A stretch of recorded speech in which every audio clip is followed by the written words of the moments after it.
The Theban Necropolis has a long history. In fact, we have some tombs dating all the way back to the Old Kingdom, although not very many, probably of local officials.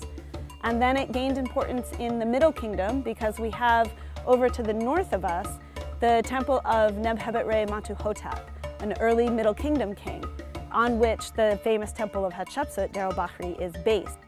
In the 18th dynasty, particularly in this area, we have a resurgence of tomb construction. Hatshepsut, of course, builds her famous temple, but we also have mortuary or funerary temples of earlier kings as well, dating to the beginning of the New Kingdom all the way through the Ramessid period. And these temples line the cultivation area to the east of us. And so this necropolis and its development in some ways is oriented towards those temples. Theban Tomb 110 is one of the smaller tombs probably of this period. You have a range of sizes, but it is what we call a T-shaped tomb, and it has a rear chamber at the back. And this is a very common style of architecture for tombs of the 18th dynasty or the New Kingdom in general. And then to have this large courtyard is also quite normal. In fact, they would have had stairs that would have led down to the courtyard of the tomb, and then a retaining wall on either side as well.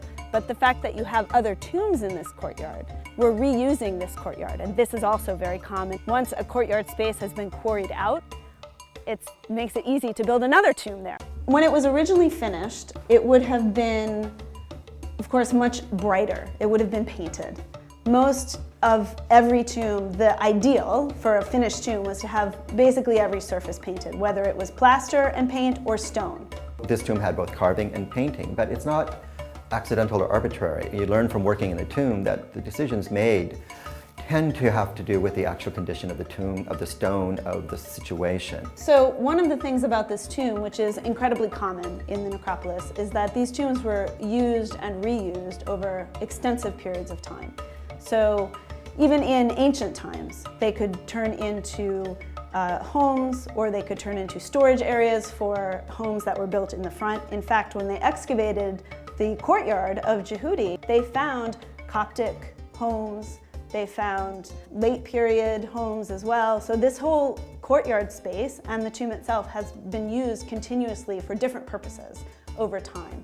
So the necropolis would have looked like this terraced cities of houses and monasteries from the Christian period onwards, all swept away and altered in the Islamic, but not like what we see now, not with the openings and the forecourts and the tombs visible. That is a result of archaeology from the 19th century onwards.